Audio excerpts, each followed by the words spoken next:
보게 해주세요. 성령의 능력으로 세상도 마귀도 죄악도 자아도 이깁시다.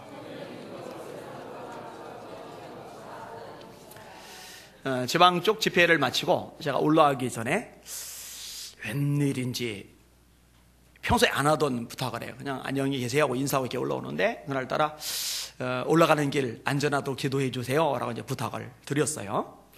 그리고 이제 차를 몰고 이제 올라오는데 차가 이상해요. 핸들이 이상해요. 소리도 들리고 막 제가 원하는 대로 다 안 되고, 그래서 얼른 이제 갓길로 세웠어요. 그리고 내려서 보니까 펑크가 난 거예요, 하나가. 기도 부탁 잘한 거죠. 참 잘한 거죠. 고속도로에서는 위험하니까. 근데 문제는 제가 손이 하나라 스페어 타이어를 갈아 끼울 방법이 없는 거예요. 그래서 어떡하나 하는데 차 한 대가 와서 서요. 그랬더니 무슨 일이니에요. 그래서 지금 바퀴 하나가 펑크가 났다고. 근데 내가 바꿀 방법이 없다고. 그랬더니 이분이요, 손에 기름기 묻혀가면서 열심히 이렇게 바꿔주는 거예요. 얼마나 고맙든지 제가 요거라도 드리고 싶어 해서 이제 5만 원 드리고 감사하다고 인사를 하고 서울까지 무사히 올라왔어요. 아니, 차가 바퀴가 4개나 있는데 4개 중에 1개 탈났고 3개 멀쩡한데 3개로 가지고 오면 되지. 안 돼요, 그죠? 4개가 다 멀쩡해야 자동차가 제대로 달립니다. 어쩔 수 없어요. 근데 여러분, 이렇게요, 교회가 제대로 달리기 위해서 반드시 4가지 바퀴가 있어야 돼요. 그 중에 하나라도 엉망이 되면요 제대로 달리지 못해요. 여러분의 신앙도 역시 마찬가지예요. 그 4가지에 대해서 함께 말씀을 나누려고 합니다. 오늘 본문에만 국한되지 않고 좀 더 확대해서 다루려고 합니다. 미리 한번 따라하세요. 케리그마, 디다케, 디아코니아, 코이노니아. 한 번 더. 케리그마, 디다케, 디아코니아, 코이노니아. 자, 이어서 저랑 같이 한번 해볼게요. 어렵죠? 안 돼도 괜찮아요. 이거는 뭘 안 할게요. 원하고 용어가 어려우니까. 시작. 케리그마, 디다케, 디아코니아, 코이노니아. 자, 여러분들끼리 한번 해보세요. 이번에 못해도 역시 뭐라고 안 할게요. 어려우니까. 자, 시작.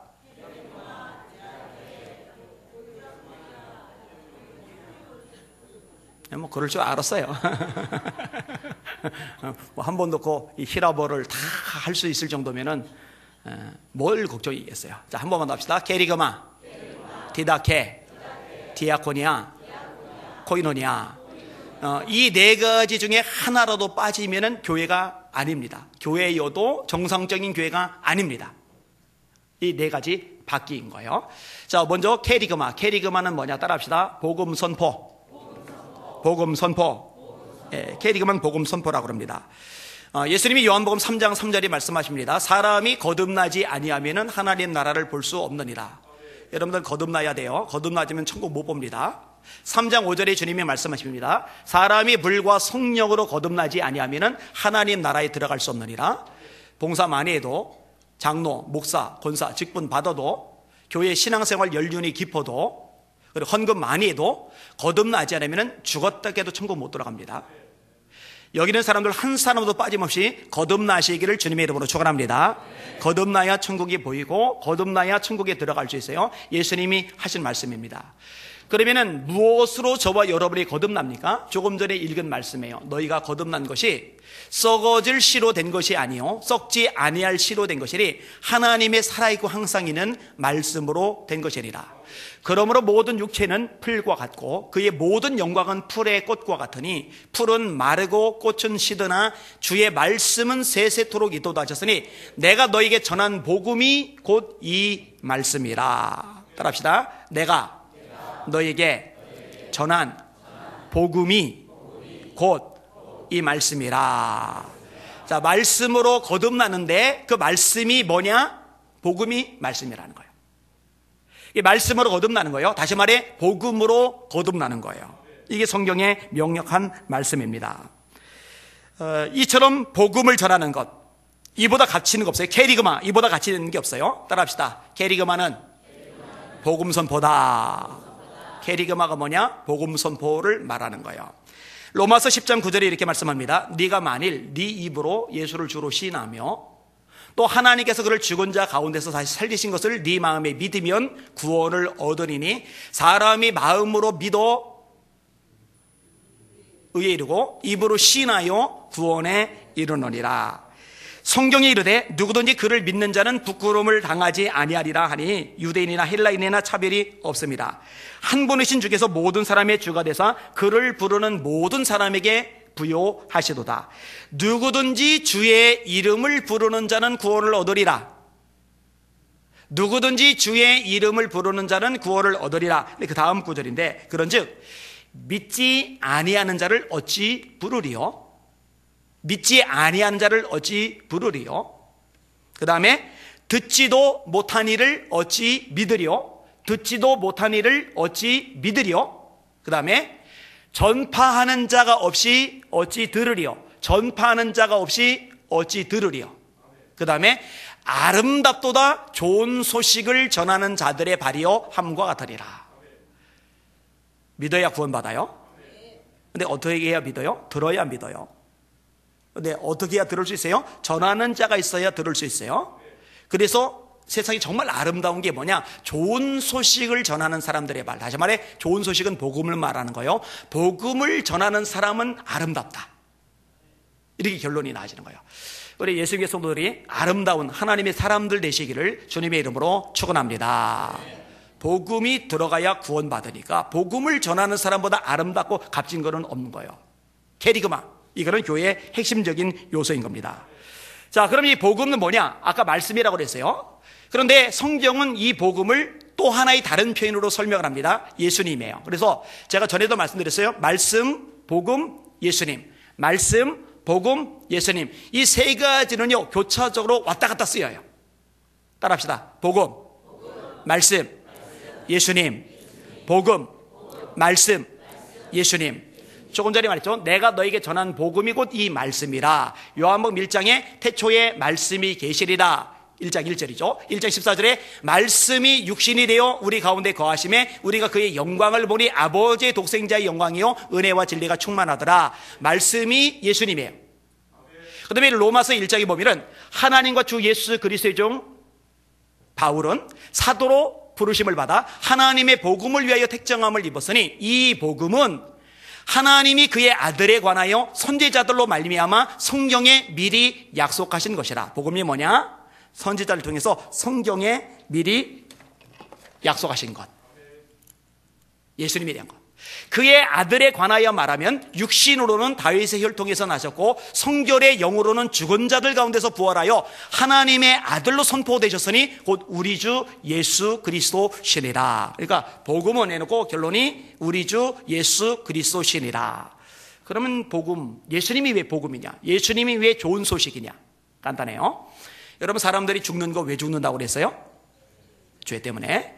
죽음 이후에 뭐가 기다린다고 그랬어요?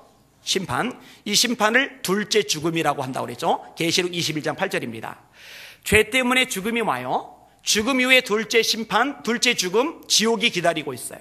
근데 이 죄를 해결할 방법이 인간에게 없어요. 그래서 하나님이 당신의 아들 예수님을 이 땅에 보내셔서 그 예수님이 저와 여러분의 모든 죄를 대신 짊어지시고 십자가에서 죽으신 거예요. 이렇게 우리 죄를 대신 짊어지고 십자가에 죽으실 것을 이사야가 예언한 거죠. 이제 같이 할 수 있을 거예요. 시작. 그는 실로 우리의 질고를 지고 우리의 슬픔을 당하였거늘 우리는 생각하기를 그가 징벌을 받아서 하나님에게 맞으며 고난을 당한다 하였노라. 그가 찔림은 우리의 허물 때문이요 그가 상함은 우리의 죄악 때문이라. 그가 징계를 받음으로 우리는 평화를 누리고 그가 채찍에 맞음으로 우리는 나음을 입었도다. 우리는 다 양 같아서 그릇 행하여 각기 제 길로 갔거늘 여호와께서는 우리 무리의 죄악을 그에게 담당시키셨도다. 할렐루야. 예수님이 제 죄를, 여러분의 죄를 대신 짊어지고 십자가에 죽으신 거 믿으시기를 주님의 이름으로 축원합니다. 이거 안 믿으면 구원 없어요. 이거 믿으셔야 돼요. 이거 반드시 믿으셔야 돼요. 이렇게 예수님이 우리 죄를 위해서 죽으실 것을 이사야가 예언했고 그 예언의 말씀이 성취되는 것이 마태복음 1장에 명확하게 언급이 됩니다. 예수 그리스도의 나심은 이러하니라. 이 마태복음 1장 18절 이하죠. 그의 어머니 마리아가 요셉과 약혼하고 성령으로 잉태된 것이 나타났더니 그 남편 요셉은 의로운 사람이라 저를 드러내지 아니하고 가만히 끊고자 하여 이 일을 생각할 때에 주의 사자가 현몽하여 가로되 다윗의 자손 요셉아 네 아내 마리아 데려오기를 무서워 말라. 그에게 잉태된 자는 성령으로 된 것이라. 21절 아들을 낳으리니 이름을 예수라 하라. 아들을 낳으리니 이름을 예수라 하라. 뜻이 뭐예요? 이는 그가 자기 백성을 그들의 죄에서 구원할 자이심이라. 따라합시다. 자기 백성을 그들의 죄에서 구원할 자. 할렐루야. 이 마태복음 1장에 이사야의 예언의 말씀이 성취되었음을 드러내주고 있는 거죠. 죄 때문에 죽는데, 죄 때문에 지옥 갔는데 인간은 이걸 해결할 방법이 없는데 선행으로 안 돼요. 종교활동으로 안 돼요. 헌금으로 안 돼요. 고행으로 안 돼요. 인간의 행위로 안 돼요. 죄사함 불가능해요. 근데 예수님, 하나님의 아들 예수님이 이 땅에 오셔서 우리의 죄를 대신 지고 십자가에 죽으신 거예요. 그 피로 저와 여러분의 죄를 깨끗하게 도말해 주신 거예요. 죄사함 받게 하신 거예요. 죄 때문에 죽는데, 죄 때문에 지옥 갔는데 죄의 문제가 해결되니까 죽음의 문제도 해결받는 거예요. 그래서 바울 사도가 고린도서 15장에 말씀하는 거죠. 사망아 너희 쏘는 것이 어디 있느냐? 사망아 너희 이기는 것이 어디 있느냐?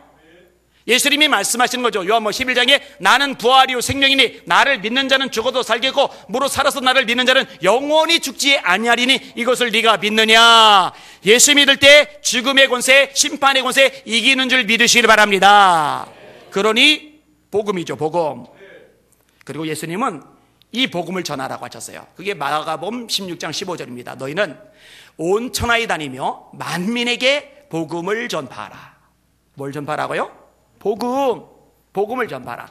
믿고 세례를 받는 사람은 구원을 얻을 것이요 믿지 않는 사람은 정죄를 받으리라. 이 복음을 전할 때 표적도 주시는 거예요. 그 다음 절이죠. 16절 믿는 자들에게는 이런 표적이 따르리니 곧 저희가 내 이름으로 귀신을 쫓아내며 새 방언을 말하며 뱀을 집으며 무슨 독을 마실지라도 해를 받지 아니하며 병든 사람에게 손을 얹어즉 나으리라. 예수께서 이 말씀을 마치시고 하늘로 올리우시리라. 제자들이 나가 두루 전파할세. 뭘 전파해요? 복음을 두루 전파할세. 주께서 함께 역사하사 그 따르는 표적으로 말씀을 확실히 증거하시니라. 저에게 사명을 주셨어요. 여러분에게 사명을 주셨어요. 그 사명은 뭐냐? 복음을 전하라. 케리그마를 사명으로 주신 거예요. 따라합시다. 케리그마는 복음 선포이다. 여러분 이 자리 제가 수없이 반복합니다. 만담 따위 전하라고 있는 자리 아니에요. 웃기는 설교 좋아하지 말랬죠? 성공학, 저세술, 인간관계, 세상적인 복 얘기 그런 거 하라고 여기 있는 자리가 아니에요. 이 자리는 복음을 전하라고 있는 자리예요. 할렐루야. 여러분들이 세상에 존재하는 목적이 뭐예요? 세상을 살아가는 이유가 뭐예요? 돈 벌라고? 좋은 집 살라고? 멋진 차 탈라고? 명품 백 걸치려고? 여러분 그까짓 것들을 인생의 목표로 삼기는 여러분은 너무 존귀한 자예요. 여러분 그까짓 거 맞아요. 왜 그까짓 거냐? 잠시 있다 없어질 거니까. 우리가 천국 갈 때 다 두고 갈 것들이니까. 그런 것들을 위해서 인생을 불사를 하고 하나님이 저와 여러분을 구원해낸 게 아니에요. 뭐 하라고 부르셨느냐? 복음을 전하라고 부르신 줄 믿으시길 바랍니다. 이 케리그마를 위해서 저와 여러분을 구원하신 거예요. 너희는 택하신 족속이요 왕같은 제사장들이요 거룩한 나라요 그의 소유된 백성이니 이는 너희를 어두운 데서 불러내어 그의 귀한 빛에 들어가게 하신 자의 아름다운 덕을 선전하게 하려 하심이라. 여기는 여러분들은 말씀 자체가 예수 그리스도가 복음이 이 강단에서 선포되는 것에 대해서 감사하시기를 주님의 이름으로 축원합니다. 그리고 제가 수없이 가르친 대로 이 땅 한국교회 모든 강단마다 피 묻은 그리스도의 복음이 선포되게 하여 주시옵소서. 생명의 말씀이, 생명의 복음이 전해지게 하여 주시옵소서. 이 기도를 반드시 하실 수 있기를 주님의 이름으로 축원합니다. 그렇게 하셔야 돼요. 그리고 하나, 여러분들은 이 복음을 이 세상 무엇보다 자랑스럽게 여기셔야 돼요. 로마서 1장 16절 내가 복음을 부끄러워하지 아니하노니 이 복음은 모든 믿는 자에게 구원을 주시는 하나님의 능력이 됨이라. 첫째는 유대인에게요 또한 헬라인에게로다. 이 복음에는 하나님의 의가 나타나서 믿음으로 믿음에 이르게 하나니 기록된 바 의인은 믿음으로 말미암아 살리람과 같으니라. 여러분 복음 자랑스러워 하셔야 되겠습니다. 자식 자랑보다 예수 자랑 더 하셔야죠. 아멘. 돈 자랑보다 예수 자랑 더 하셔야죠. 아멘. 스마트폰 자랑보다, 새 차 자랑보다 예수님 자랑 더 하시기를 주님의 이름으로 축원합니다. 우리의 자랑은 십자가예요. 바울 사도가 고백합니다. 그리스도의 십자가 외에는 결코 자랑할 것이 없나니. 십자가 외에는 결코 자랑할 것이 없나니. 사실 뭐 자랑할 거 바울처럼 많은 사람 어디 있어요? 최고의 스펙, 인간들이 부러워하는 최고의 조건들 다 갖췄어요. 근데 바울이요, 그 모든 걸요 배설물로 여긴대요. 그러나 내게 유익하던 것을 다 해로 여길 뿐더러 또한 모든 것을 해로 여김은 내 주 그리스도 예수를 아는 지식이 가장 고상하기 때문이다. 내가 그를 위하여, 예수를 위하여, 복음을 위하여로 바꿔도 돼요. 복음을 위하여 모든 것을 배설물로 여기면 그리스도를 얻고 그 안에서 발견되려 함이니 내가 가진 의는 율법으로 말미암은 것이 아니요 오직 믿음으로 말미암은 것이니 곧 믿음으로 하나님께로부터 난 의라. 예수의 비전교회 자랑, 예수 그리스도. 마지막 때의 특징이 디모데후서 4장에 나오는데 특징이 뭔지 아세요? 사람이 복음을 싫어해요. 복음을 안 들어요. 복음 재미있어요. 다 아는 건데 다 알긴 뭘 다 알아요. 바울이요, 로마 교회 성도들, 이미 예수 믿는 성도들, 이미 복음을 받아들인 성도들 보고 이렇게 말합니다. 나는 로마에 있는 너희에게도 복음 전하기를 원하노라. 잘 들으세요. 이 복음은 이미 예수님을 영접해서 하나님의 아들과 딸이 된 사람에게도 지속적으로 반복적으로 들려줘야 되고 들어야 됩니다. 할렐루야. 이 복음이 여러분의 영혼을 살게 하는 줄 깨달으시길 바랍니다. 이 복음이 여러분의 영혼을 강력하게 무장시키는 줄 깨달으시길 바랍니다. 로마인은 너희에게도 복음 전하기를 원하노라. 이게 복음이거든요. 복음.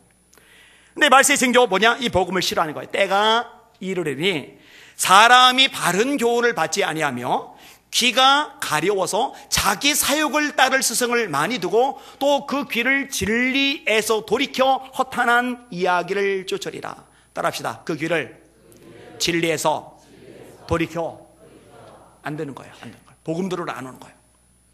허탄한 이야기를 쫓으리라. 온갖 잡동사니에만 쏠깃쏠깃한 거예요. 이게 마지막 때의 징조 중에 하나예요. 적어도 여기는 여러분들은 그런 어리석은 사람 한 사람도 되지 마시기를 주님의 이름으로 축원합니다. 자, 두 번째 따라합시다. 디다케. 이 디다케는 뭐냐? 따라합시다. 디다케는 가르칩니다. 뭘 가르치겠어요? 복음을 가르치죠. 말씀을 가르치죠. 예수님을 가르치죠. 그리스도 예수를 아는 지식에서 자라가라. 얘기는 말씀을 알아가는 걸 얘기하는 거예요. 자라가야 되죠. 자라게 하는 게 말씀이죠. 디모데후서 3장 16절입니다. 모든 성경은 하나님의 감동으로 된 것으로, 이거요. 이거 하나님의 감동으로 된 거요. 믿으시면 아멘.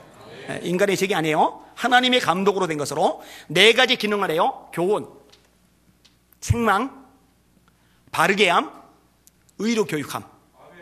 교훈과 책망과 바르게 함과 의로 교육함. 그래서 하나님의 사람으로 온전하게 하며, 성장을 말해요. 모든 선한 일을 행하게 온전하게 하려 함이니라. 자, 사람들마다요, 이 말씀을 받아들이는 분량 수준이 달라요. 영적 어린 아이들은요, 젖과 같은 말씀을 잘 소화시켜요. 갓난 아이들 같이 신령하고 순전한 젖을 삼아라. 이는 이로 말미암아 너희로 구원에 이르도록 자라게 하려 함이니라. 아니, 이미 구원을 받았는데 구원에 이르도록 자란다는 게 뭐예요? 이게 이미와 아직이라는 아주 유명한 태제인데, 이미 구원받았지만 구원이 완성되진 않았어요.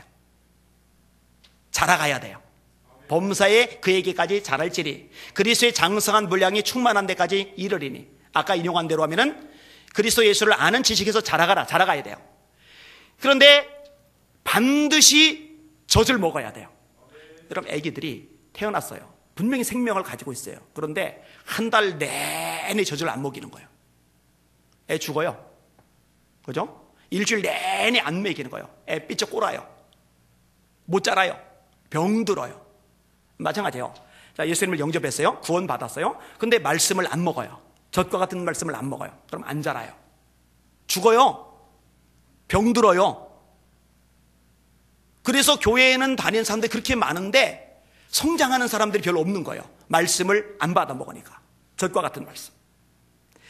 자, 자란 후에는 단단한 식물을 먹게 됩니다.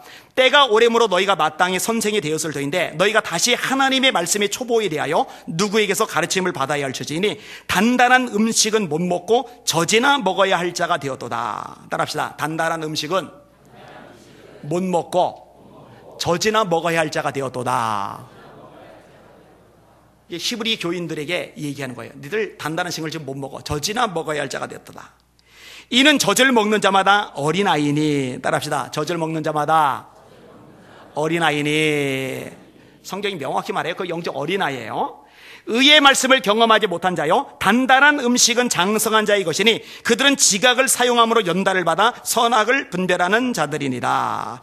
그럼 단단한 음식이라는 건 뭐냐? 두 가지로 해석이 돼요. 하나는 어려운 말씀. 말씀 중에 어떤 말씀은 너무너무 쉬워요. 근데 어떤 말씀은요, 참 어려워요.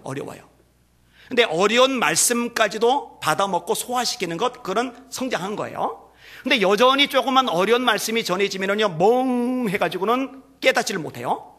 그런 영적으로 어리기 때문에 그래요.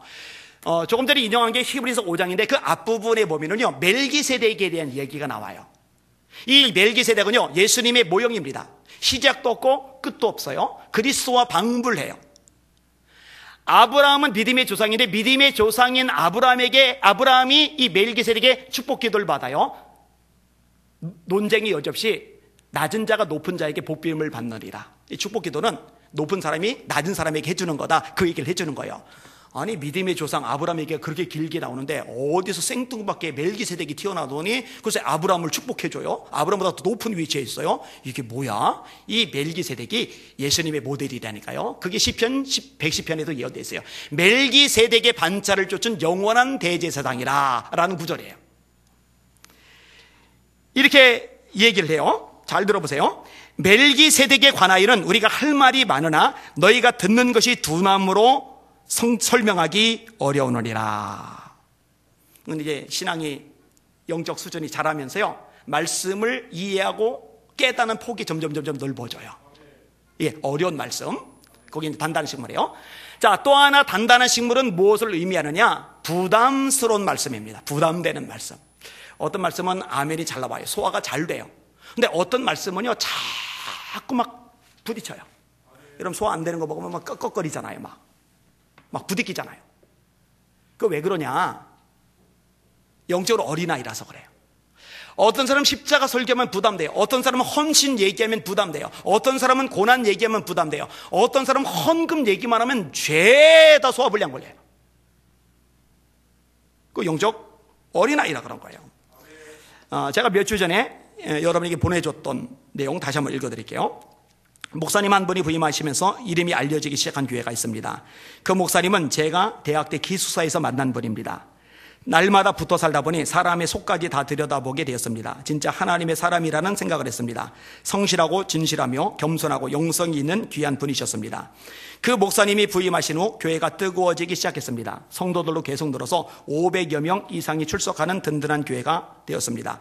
당연히 재정도 많아졌고 선교하는 일에 심에 겹도록 헌신하는 교회로 우뚝 섰습니다. 그 교회가 속한 지방에만 아니라 전국에 소문이 나기 시작했고요. 선교사님들만 오면 전부 다 강사로 불러요. 50만 원에서 30만 원까지 강사비를 줬대요. 그리고 선교비를 얼마나 많이 보내는지요, 진짜 전력을 다했어요. 그런데 제게 충격적인 소식이 들렸습니다. 목사님의 아들이 약간의 분노 조절 장애라는 정신적 어려움이 있어서 부목사와 충돌했는데 당회 때 장로님들이 그것을 지적하면서 아이들이 교회에 나오지 못하게 하라고 했다는 것입니다. 그런 요구를 했다는 것이 정말 놀라웠습니다. 교인 중 하나가 그런 연약함을 보여도 품고 가야 하는데 목사님 아들을 내보내라니요. 목사님은 그 문제로 장로님들과 충돌을 벌이느니 교회를 사임하기로 하셨습니다. 그런 결정에 반발해서 들고 일어나려는 성도들에게 그렇게 하면 교회가 분열되니 자신이 조용히 빠지면 된다고 하셨다고 합니다. 그 이야기를 듣는 순간 역시 내가 파악하던 그 목사님이 맞구나 하는 생각을 했습니다. 교회에 어려움이 되느니 자신이 모든 것을 다 덮어쓴다는 생각을 하신 겁니다. 다행히 그 목사님이 지방 쪽의 한 교회에 담임 목사로 가셨습니다. 이 교회는 대박이 났습니다. 대전에 있는 교회인데요, 교회가 왕성해지기 시작했어요. 지방이 그 교회는 어려움이 있던 교회인데 목사님이 부임하시고 난 후 놀랍게 회복되기 시작했고 부흥하기 시작했습니다. 반대로 목사님이 빠진 서울의 교회는 힘을 잃기 시작했습니다. 500명 넘은 교회라고 했죠. 지금 200몇 명 출석을 합니다. 성도들이 많이 빠져나가고 재정은 쭉쭉 줄어들었습니다. 장로님들이 뒤늦게 후회하기 시작하는 상황이 되었습니다. 이 정도로만 알고 있던 제게 놀라운 이유가 소식이 들려왔습니다. 목사님의 아들건으로 압박을 했던 장로님들이 목사님을 압박한 진짜 이유를 듣게 된 것입니다.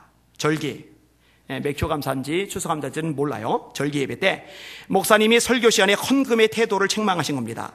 1년간 먹이시고 입히시고 함께 하신 하나님께 장로, 권사가 3만 원, 5만 원 헌금이 말이 되느냐고 하신 겁니다.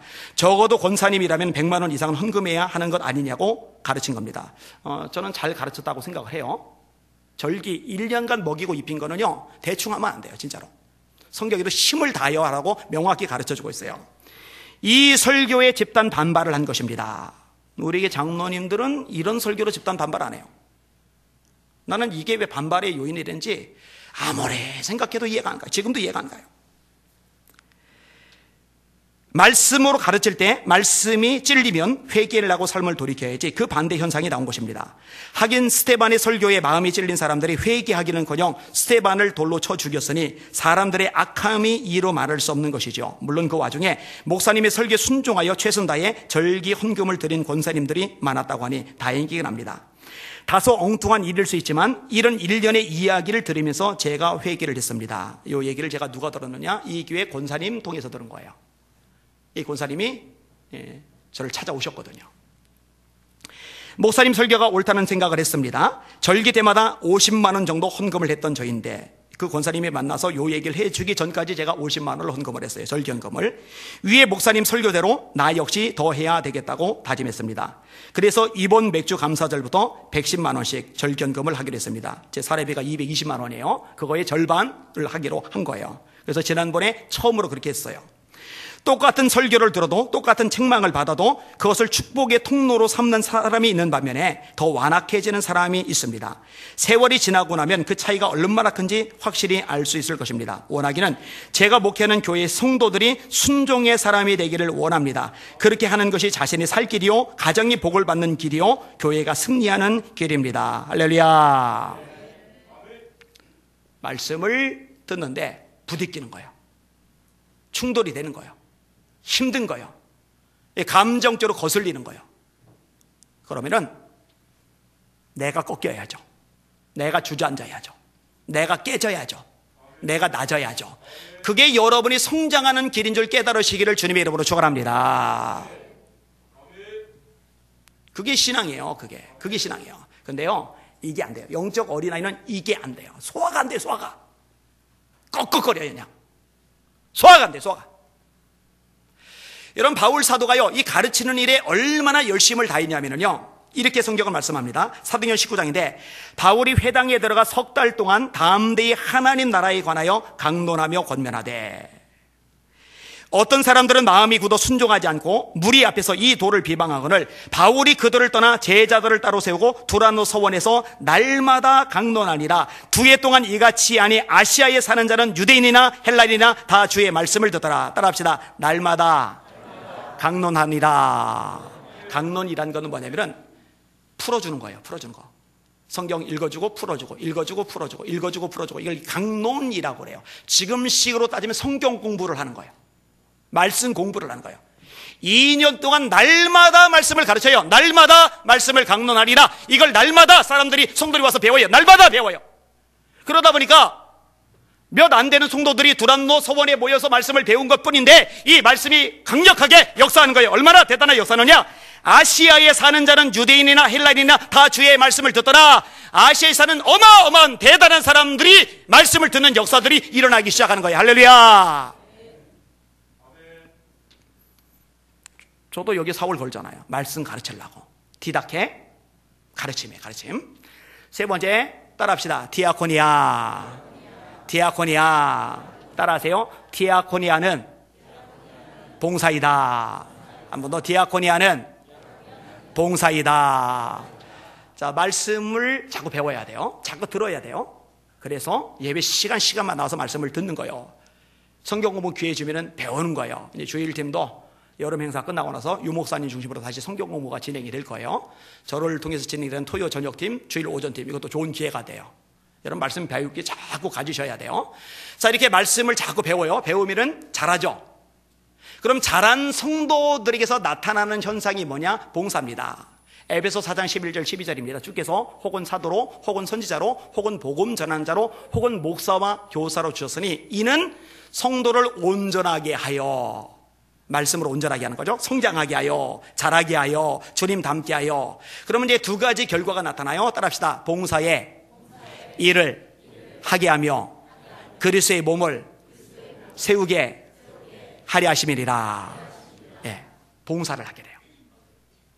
봉사를 하게 돼요. 이게 성장한 사람의 모습인 겁니다. 여러분, 디다케, 가르침을 통해 영적으로 자라면 디아코니아, 봉사가 나와요. 피곤하죠, 봉사는. 힘들어요. 귀찮아요. 번거로워요. 시간, 에너지를 쏟아 부어야 돼요. 그런데 기꺼이 그 속에 발을 내딛는 거예요.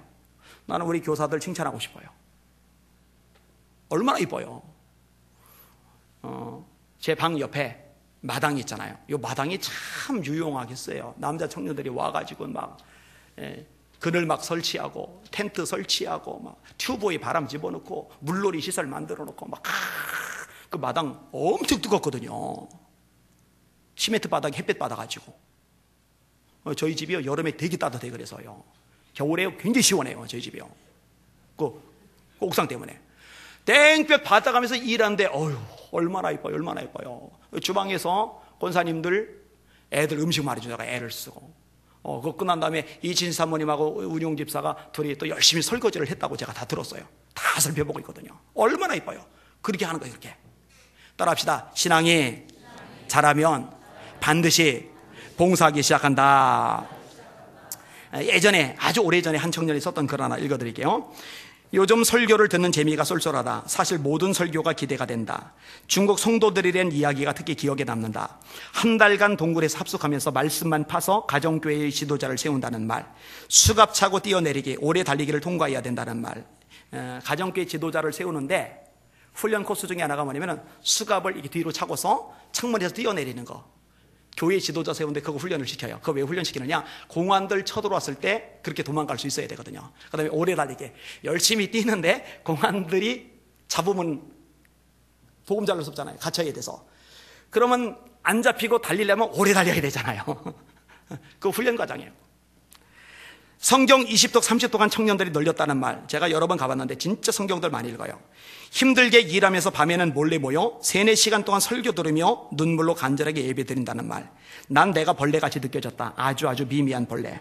나는 예수를 믿는다고 말했다. 내 죄를 대속한 예수의 죽음과 부활을 믿는다고. 그건 사실이었다. 정말 믿기는 걸 어쩌겠는가. 몇몇 신기한 체험들과 뚜렷이 응답된 기도도 있었다. 하지만 이제는 그게 전부는 아니라고 확신한다. 헌신? 예수가 날 위해 죽었다는 것, 십자가에서 물가피를 다 쏟고 죽었다는 걸 믿는다면서 나는 내가 해야 할 일을 마치고 또 교회에서 맡겨진 일을 하는 게 그렇게 피곤하고 죽을 것 같아서 불평에 나왔다. 왜 언제까지 여러 가지 일을 맡은 내가 이것까지 해야 하나? 억울했다. 그랬다. 아무 죄 없는 하나님의 아들이 이 땅에 와서 한낱 피조물들에게 조롱당하고 침뱉음 당하고 처맞고 십자가에서 고통스럽게 죽어간 그 사실보다 난 내 당장의 사소한 안락함을 뺏긴 게 더 억울했다. 믿었다. 근데 알량하게 얄팍하게 거짓되게 믿었다. 주일 성수하고 평일도 예비하니까 주님 날 위해 시간 좀 쓸게요. 이 시간만은 날 건드리지 말아주세요 라고 했다. 난 종이 아니었다. 내 것은 그대로 다 지켜나가면서 주님이 주시는 복과 평안과 구원만 쏙 빼먹고 싶었다. 내가 여유 낼 시간의 정도만, 내가 피곤하지 않을 만큼만 헌신하고 싶었고 그나마 그것도 내려놓고 싶었다. 이것이 믿음이라면 왜 좁고 협착한 길이겠는가? 이것이 정상이라면 왜 교회는 길에 버려져 짓밟히는가? 한 달 전 결심을 했다. 이젠 다시는 이렇게 살지 않겠노라고. 이 더러운 내 삶, 이 거짓된 믿음, 이 지옥에 갈 수밖에 없는 비참한 나. 대다수의 성도는 내가 요즘 보기 드문 훌륭한 청년이란다. 난 그 결단으로부터 한 달간 나를 부인하고 예수만 찾으려 했다. 이미 뿌리 깊게 박힌 내 죄들과 머릿속에서 매일 싸웠고 하나님과 동시에 섬긴 몇몇 전 하나님보다 더 섬긴 우상들을 태우기 시작했다. 성경을 읽고 모든 공예배에 참석하고 가능한 모든 시간 동안 주님을 생각하려고 했다. 난 아주 잘 안다. 내가 절대 그것들을 할 수 없는 벌레란 걸. 하지만 약한 나를 강하게 하신다. 난 한 번도 체험할 수 없던 죄악과 멀어진 상태를 겪고 있다. 이런 식으로 이제 쭉 글을 써가는 거예요. 변하는 거죠. 달라지는 거죠. 진짜 알곡으로 성장해 가는 거죠. 여러분, 봉사는요, 예수님의 특징이기도 해요. 예수님이 허리에 수건 두르고 제자들이 발을 씻겨주세요. 그리고 제자들 보고 말씀합니다. 내가 주 또는 선생이 되어 너희 발을 씻었으니 너희도 서로 발을 씻기는 것이 마땅하니라. 내가 너에게 행한 것 같이 너희도 행하게 하려 하여 본을 보였노라. 왜 그 모습을 보여주느냐? 너희들도 그렇게 하라고.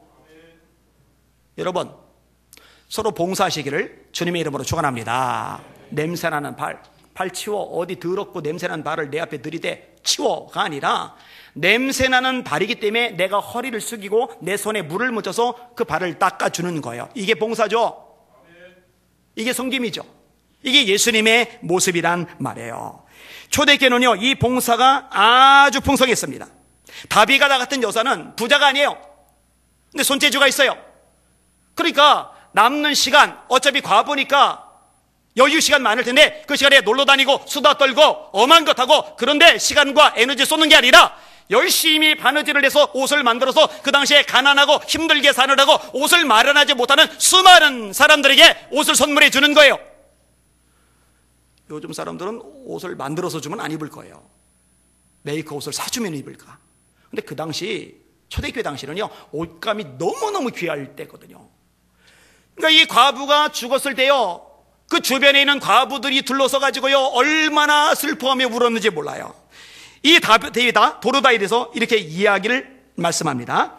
요바에 다비다라는 여제자가 있으니 그 이름을 번역하면 도르가라. 선행과 구제하는 일이 심히 많더니. 따라합시다. 선행과 구제하는 일이 심히 많더니. 저는 우리 교회도 좀 이런 팀들이 더 만들어지면 좋겠어요. 메타모리 학습법 알아서 이렇게 진행이 되듯이, 전도 특공대 그렇게 진행이 되듯이, 이 지역사회에 봉사하는 모임들이, 그래서 장애인들 모이는 데 가서도 봉사하고, 고아들 있는 데도 정기적으로 찾아가서 봉사하고, 지금 제가 제안받은 게 있어요. 내년도에 소록도에 가서 집회를 인도해달라고. 그래서 내가 시간 미리만 말해주면 가겠다고.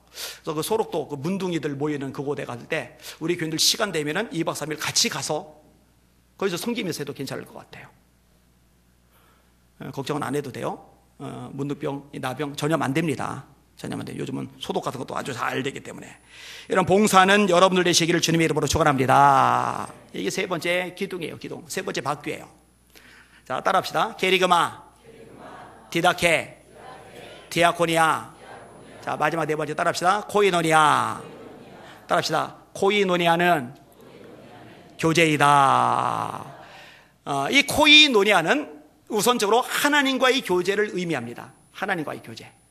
그 다음에 두 번째로는 성도들끼리의 서로 간의 교제를 의미합니다.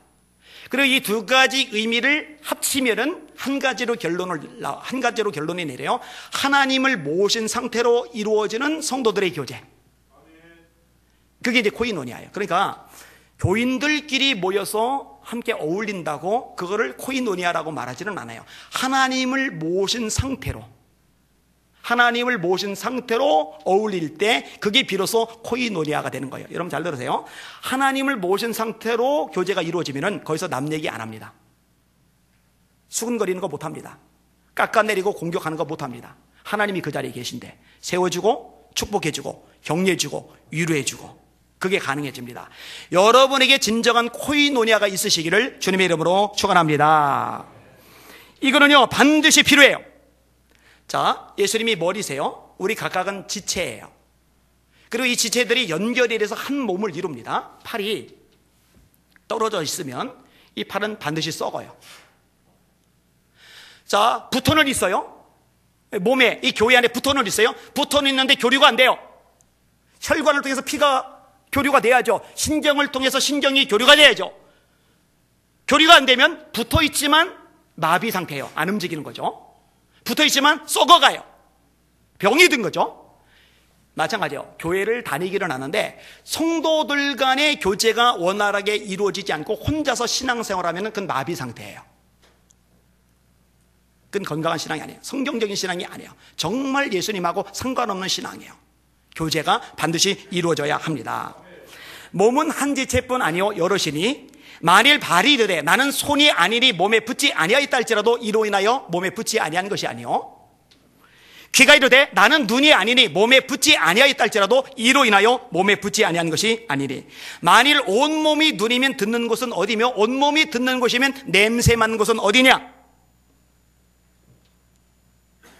그러나 이제 하나님이 그 원하시는 대로 지체를 각각 그 몸에 두셨으니 만일 다 한 지체뿐이면 몸은 어디냐. 이제 지체는 많으나 몸은 하나라. 눈이 귀도로 내가 너를 쓸데없다거나 손도로 내가 너를 쓸데없다거나 머리가 눈도로 내가 너를 쓸데없다거나 하지 못하리라. 이렇게 말씀하는 거예요. 여러분, 서로 교제 속에 뛰어들기 시작하는 여러분들 되시기를 주님의 이름으로 축원합니다. 이거 부대낄 거예요. 힘들 거예요. 부담될 거예요. 여러분, 사람의 모임이란 게 그래요. 처음에 친해지잖아요. 그러면요 되게 좋아요. 분위기가 막 좋아요. 근데 반드시 한번 걸쳐 넘어가야 될 게 있어요. 뭐냐면은 조금 알았을 땐 친해요. 근데 더 알잖아요. 속속들이 알잖아요. 그러면은요 이제 깨지기 시작해요. 요란해지기 시작해요. 꼴 보기 싫은 모습이 이제 드러나기 시작해요. 이제 이 과정을 거치면서요 이 교제가 막 무너져 내리는 거예요. 근데 여러분 아세요? 이 과정을 넘기고 나서 진짜 교제가 가능해지는 거예요. 사람의 밑바닥을 보고 구정물을 보고 썩은 모습을 보고 냄새나는 모습을 보고 허점과 약점, 문제점을 철저하게 보고 또 보고 환멸까지 느끼고 그럼에도 불구하고 예수님의 사랑으로 사랑하고 손 내밀고 다가가고 품어주고 용납할 때 진짜 성경에서 말씀하는 성숙한 교제 코이노니아가 이루어지는 겁니다. 제가 상담에 대한 공부를 할 때 정태기 교수님 밑에서 6개월간 제가 배웠거든요. 그 상담 관련된 책들을 제가 죄다 골라서서 정말 많이 읽었거든요. 거기 부부 얘기에도 재미난 구절이 있더라고요. 내가 왜 인간하고 결혼했을까? 환멸을 막 뼛속까지 느끼는 거예요. 정말 미운 정도 아니라 막 증오심이 일어나는 거예요. 그거를 한 3번 정도 이상 극복했을 때 진짜 부부다운 부부가 가능해진다. 근데 여러분, 이거는요 교회 성도들 생활도 마찬가지입니다. 밑바닥 다 보고 냄새나는 거 다 보고 그럼에도 불구하고 너 예수님이 나를 있는 모습 그대로 받아들였듯이 나도 있는 모습 그대로 받아들일 거야. 요게 가능해질 때 진정한 의미의 코이노니아가 가능해지는 거거든요. 여러분이 그런 교제가 되실 수 있기를 주님의 이름으로 축원합니다. 이 교제 속에 뛰어드셔야 돼요. 자라보고 놀라는 가슴 소뚜껑 보고 놀란다고 사람 때문에 또는 교인 때문에 상처받았던 것 때 그 아픈 거 활짝 댔던 거 그 통증 때문에요 겁을 먹는 거예요. 막 사단이 그걸 노리는 거죠. 발을 못 딛게 하는 거예요. 그냥 여전히 변두리에서 테두리에서만 돌게 만드는 거예요. 이러면 이제 교회가 약해지는 거예요. 바퀴 중에 하나가 엉망진창이 되는 거예요. 이게 마귀의 전략입니다. 마귀의 전략이에요. 자, 정리를 해볼게요. 다시 한번 따라합시다. 게리그마, 디다케, 디아코니아, 코이노니아. 이게 교회의 네 바퀴입니다. 이게 제대로 갖춰줄 때 교회가 쌩쌩쌩 달릴 수가 있는 거예요. 우리 예수 비전교회는 잘 달리고 있는가? 잘 달리고 있는가? 점검을 해보세요. 자, 마지막 한 번 더 따라합시다. 게리그마, 디다케, 디아코니아, 코이노니아. 게리그마가 뭐라고요? 복음 선포. 디다케가 뭐라고요? 가르침. 뭘 가르쳐요? 말씀을 가르치는 거죠. 디아코니아가 뭐라고요? 봉사. 그 다음에 코이노니아가 뭐라고요? 교제. 우리 예수님께 네 바퀴가 온전한 교회가 되기를 원합니다. 저희 간절한 기도 제목이에요. 설교 제목 마지막 따라합시다. 교회를 달리게 하는 네 개의 바퀴. 하나님, 우리 예수님께가 온전히 달리는 건강한 교회 되도록 축복하여 주시옵소서. 아멘. 기도하겠습니다. 이 제목 가지고 기도할게요. 히라보로 외우면 좋겠어요. 제가 딴 거는 히라보 외우라고 안 하는데 이런 거는 좀 외우면 좋겠어요.